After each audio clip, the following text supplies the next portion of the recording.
তোরে চুদলিং পং না করলে তুই মামলা উঠাবি না। কি তোরে চুদলিং পং না করলে তুই মামলা উঠাবি না, তুই কর। Hey guys, welcome to another video. তো এই ভিডিওতে আমরা ওমর অন ফায়ারের লেটেস্ট ভিডিও দ্য তাণ্ডব অফ শাহবাগীর ওপর রিয়াকশন দেব এবং কিছু মশলা যুক্ত করব। তুমি কে আমি কে? শাহবাগী দাবি আমাদের একটাই। ওকে, তো এখানে শাহবাগীরা আন্দোলন করতেছে আর কাকা হচ্ছে এদের লিডার। লেখা হয়ে থাকতে চাই। দাবি আমাদের একটাই। দেহ ব্যবসা করতে চাই। দাবি আমাদের একটাই। প্রবাসে গাঁজা খাইতে চাই। এক দফা এক দাবি। আমরা সবাই শাহবাগী বলছে। শাহবাগী। ও হা হা হা, শাহবাগী। তোমরা যাই বলো, আমার কাছে কিন্তু এই শাহবাগীর অ্যাক্টিংটা খুব ভালো লাগছে। ওরা কি করতে চায়? ওকে কি গুড়া কিরমি হয়েছে নাকি? ছোটবেলায় আমার যখন গুড়া কিরমি হইতো তখন আমি ওকে মতো গুদগুদি ঠেলা লাফালাফি করতাম। গুড়া কিরমি হইলে এই আঙ্গুলটা পিছন দিয়ে বইরা দিয়া নাড়ানাড়ি করলে কি যে মজা লাগে। কিন্তু তারা তো শাহবাগী, তাদের তো আঙ্গুল দিয়ে কাজ চলে না, তাদের ইলেকট্রিক পিলার লাগে। স্যার, আমরা লাইভে আছি। এটা আগে কবি না? দর্শক, আমি রিপোর্টার ঝটকা ফুটকা টিভি থেকে, আর এখন আমরা সরাসরি আছি শাহবাগে। আর আপনারা দেখতেই পাচ্ছেন শাহবাগীদের তাণ্ডবে শাহবাগ পুরাই উত্তাল, তাতে আমাদের ছেড়ে যায় নাই কোনো। খুব শীঘ্রই আমরা কোনো একটা শাহবাগীর সাথে কথা বলে জানবো যে তারা কিসের জন্য, কিসের দাবিতে এই শাহবাগের মোড়ে একত্রিত হয়ে গন্ধ ছড়াচ্ছে। এটা হলো শাহবাগীদের লিডার, এরই ইন্টারভিউ আজকে ওমর ভাই নিবে। মূল আলোচনায় যাওয়ার আগে তুই ক্যামেরাটা ভালো করে মুইছানে, ক্যামেরা ময়লা থাকতে পারে। ও ক্যামেরা মুইছেই লাভ কি, পিছেই তো গু। স্যার, ঘুমানে পিছে তো শাহবাগী। তুই অঙ্ক বুঝস না। শাহবাগী গো গায়ে থেকে কি আহে? স্যার, গন্ধ। গন্ধ সমান সমান কি? স্যার, গু। তার মানে শাহবাগী সমান সমান কি? স্যার, গু। বুঝছি এইবার। অঙ্ক ভালো মিলাইছে, অঙ্ক মিলানোর জন্য ওমর ভাই সেরা রে। দর্শক, আমরা প্রথমেই কথা বলবো বেডা আক্তার বেডি উরফে ডান্ডা সারা সান্ডা শাহবাগীদের একজন সর্দারের সাথে। আমি জানতে চাই কিসের দাবিতে আপনারা এই শাহবাগের মোড়ে তাণ্ডব শুরু করেছেন? আমরা স্বাধীনতা চাই। কিসের স্বাধীনতা? রাস্তাঘাটে চলাফেরার স্বাধীনতা চাই। লাইক আমি এখান থেকে ওইখানে হেঁটে যাব, কেউ যে আমাকে বোম মেরে উড়িয়ে দিবে না। আপনি কি আমার লাইফের নিরাপত্তার গ্যারান্টি দিতে পারবেন? এরকম ক্লিপ আমি টিকটকে একটা দেখছিলাম, কিন্তু কাকা তো শাহবাগীদের অ্যাক্টিং পুরাই জোস করছে। আপনার লাইফের নিরাপত্তার গ্যারান্টি তো আমি দিতে পারবো, কিন্তু আপনি যখন এন থেকে উনি আইটা দেবেন, আপনার গায়ের গন্ধে সব সাধারণ মানুষরা অসুস্থ হইব, অগজীবনের গ্যারান্টি দিব কেডা? একদম উচিত কথা বলছে। সবাই শুধু বলে শাহবাগীদের শরীরে অনেক গন্ধ। আচ্ছা, আপনিই বলেন, শাহবাগীদের শরীরে যদি অনেক গন্ধই থাকতো তাহলে আমাদের আশেপাশে কি কোনো মানুষ থাকতে পারতো? আশেপাশে কেউ নেই। একটু ভালো করে চোখ মিলে দেখেন, আপনাকে আশেপাশে আমরা দুইজন ছাড়া কেউই নেই।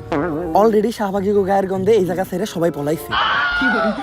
কই, আপনি তো গন্ধ পাচ্ছেন না? নাকের ভিতরে 1 কেজি তুলা ঢুকাইছি, তাও গন্ধ ছাড়া নাকের কিছু ভেতর পাচ্ছি না। তুলা রাখছিল। কিন্তু আপনার ক্যামেরাম্যান তো ঠিকই আছে। ওই ঠিক নাই তো, গায়ের গন্ধে বমি করতেছে। স্যার, অবস্থা খুবই খারাপ। 5 বার বমি করে লাইছি। তাড়াতাড়ি এখান থেকে চলেন। আর আমরা পোশাকেরও স্বাধীনতা চাই। আমার দেহ আমি দেখাবো, এতে মানুষের সমস্যা কি আমি বুঝি না। মানুষের তো আরো লাভ, ফ্রি কত কিছু দেখতে পারে। শাহবাগীদের যে চেহারা, তাদের দেখলেই তো আমারটা ঘুমিয়ে যায়। আমি বুঝি না সবাই কেন শাহবাগীদের এত ছোট করে কথা বলে। আমরা শাহবাগীরা কি মানুষ না? হ্যাঁ, শাহবাগীরাও মানুষ। কলা গাছও একটা গাছ, তেলাপোকাও একটা পাখি, আর ডাইলো একটা তরকারি। তুমি কে আমি কে? শাহবাগী। এই, আমার ক্যামেরাম্যানের কি হইলো? এই কি হইলো তোর? এই ভাই, কেউ আহেন, কেউ আমার ক্যামেরাম্যানটার ধরেন। ও শাহবাগী গো গায়ের গন্ধে অসুস্থ হয়ে গেছে, তাড়াতাড়ি ওরা হাসপাতালে নিয়ে যাইতে। হাইরে হাইরে, ক্যামেরাম্যান শেষ। আমরা বাঁচাইতে পারবো। ব্রেকিং নিউজ, শাহবাগীদের গায়ের গন্ধ সহ্য করতে না পেরে মারা গেল একজন ক্যামেরাম্যান। বেচারা গায়ের গন্ধে বমি করতে করতে শেষ পর্যন্ত মারাই গেল। যার কারণে বাংলাদেশের সমগ্র শাহবাগীদের বিরুদ্ধে হয়ে গেল এক ভয়ঙ্কর মামলা। আর এরই মাঝে বাংলাদেশে আবারও শুরু হয়ে গেল মা ছেলের নতুন নাটক। বিস্তারিত জানতে দেখুন তাদের ভিডিও ফুটেজটি।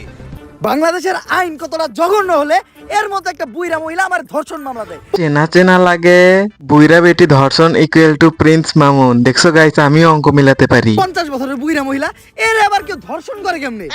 এটা তুই করে যায় প্রমাণ করিস। আরে এগুলা করতো তো কিনা রে? তোরা তো বড় লোক, আমরা তো গরিব। বিএমডব্লিউ এ ঘুরি, ঢাকায় 4-5টা চুল কাটার সেলুন আছে, আমরা তো গরিব। গরিবের আবার বিএমডব্লিউ এবং 4-5টা সেলুন আছে, তাও আর ঢাকায়। কোর্ট আইন এগুলা তো আমাগো লেগে না, এগুলা তো তখন কিনা। একটা ছেলে কতটা অসহায় হইতে পারে। আমি বুঝাইতে পারবো না একটা ছেলে কতটা অসহায় হইতে পারে।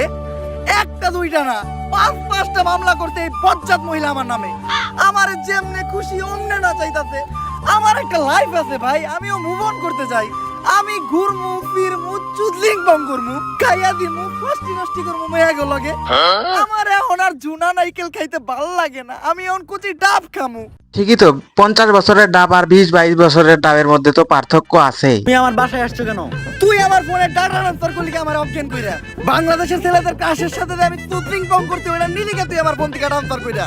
বাংলাদেশের কত শত মেয়েরা আমি খেয়ে দিতি, ফষ্টি নষ্টি করতি, এগুলার ছবি ভিডিও তুই নিলি কে তোর ফোনে ট্রান্সফার করে? স্টুপিডের বাচ্চা। যাই বল, ওমর ভাই কিন্তু বাঁশটা করা দেছে। স্টুপিড মহিলা কি বলে? ওর বাসায় নাকি আমি মারামারি করতাছি। তাহলে কি করতেছো তুমি? তুই বল আমি কি করতাছি? তুমি জানো তুমি কি করতেছো? তরে চুদলিং বং না করলে তুই মামলা উঠাবি না। কি? তরে চুদলিং বং না করলে তুই মামলা উঠাবি না, তুই কর। এটা আমি কোথায় বলছি? অনলাইনে বলবি নাকি তুই এইটা? বাবা রে কি পল্টিবাস মহিলা রে, ওরে চুদলিং বং করতে দে, আমার জীবনের চুদলিং বং হয়ে গেছে। কেউ আমার এই জায়গা থেকে বাঁচান। তো আজকের ভিডিও এই পর্যন্তই। তোমরা যদি সেকেন্ড পার্ট চাও তাহলে আমাকে কমেন্ট করে জানাতে পারো। আর ওমর ভাইয়ের ফুল ভিডিওর লিংকটা আমার ডেসক্রিপশন বক্সে পেয়ে যাবে, তোমরা ওখান থেকেও দেখতে পারো ফুল ভিডিওটা। আর ততক্ষণ তোমরা এই চাঁদপুরের গুকে তোমরা দেখে আসো।